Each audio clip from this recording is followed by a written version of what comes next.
This is DRF, Race of the Day.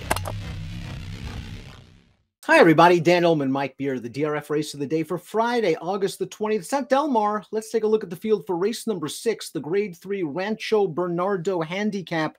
Fillies and mares going 6.5 furlongs. Download free formulator past performances on the Race of the Day event page at DRF.com. Mike, only a field of 5.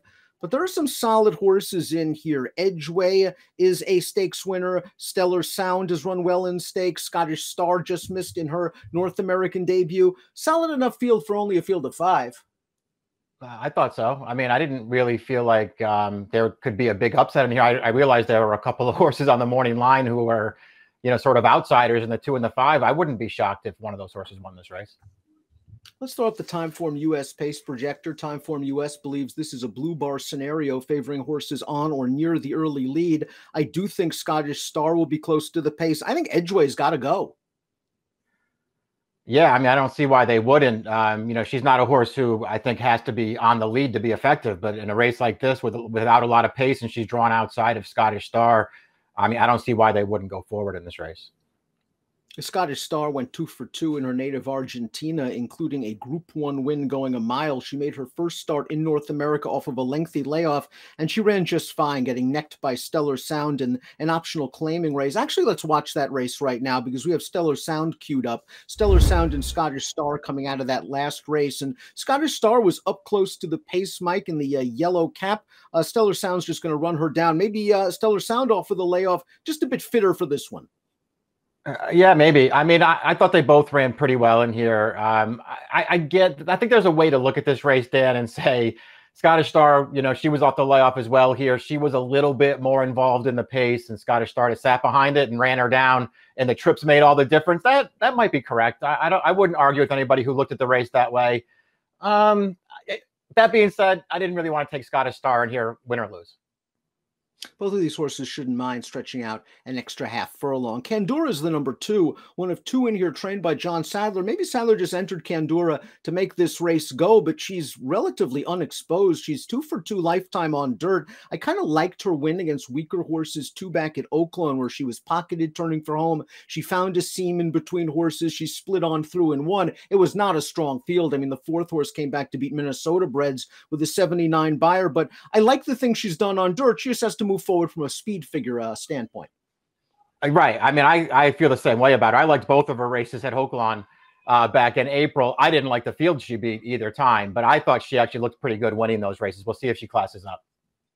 We saw Stellar Sound run down Scottish Star last time out at Del Mar, first off the left. Should a very respectable 92 buyer speed figure. It's nice to see Michael McCarthy get a couple of races into this horse without layoffs, because that's been the story of her career. She has ability. She's just been plagued by layoff after layoff. Maybe she's feeling good right now, and if she is, she's one of the ones to beat.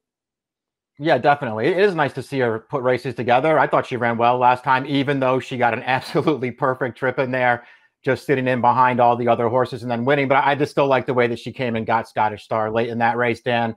I guess we'll see what she does now, right? Second off the layoff, because she won as a first-time starter. She won off of that long layoff last October, and she won off the layoff again last time. So we know she fires fresh.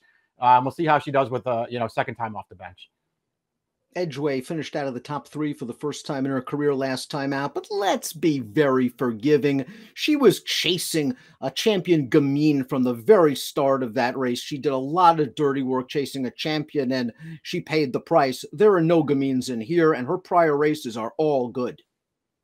Right. It's just a way better spot for her. They actually tried to go after Gamine in there. I'll give them a little bit of credit for that, and it didn't work out. Gamine's just better than Edgeway is. This is a better spot for her, Dan. I think she is the horse to beat in here.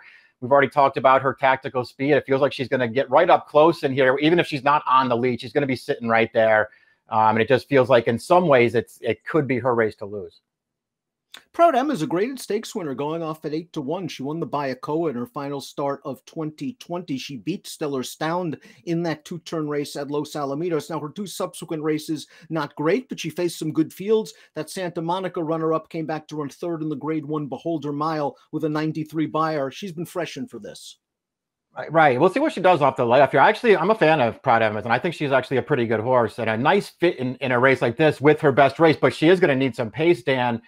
And I guess there really is an argument that she's just a little bit better going longer than shorter. She's won sprinting once in her career.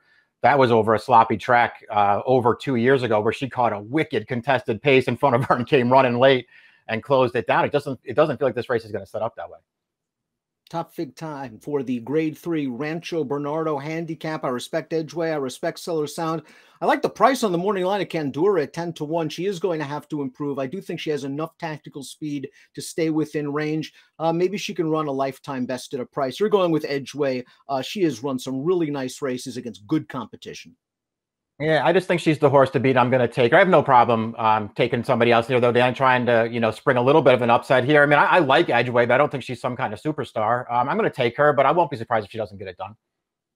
4-3 for Mike, 2-3 for me. The Grade 3 Rancho Bernardo is your DRF race of the day for Friday, August the 20th. Good luck.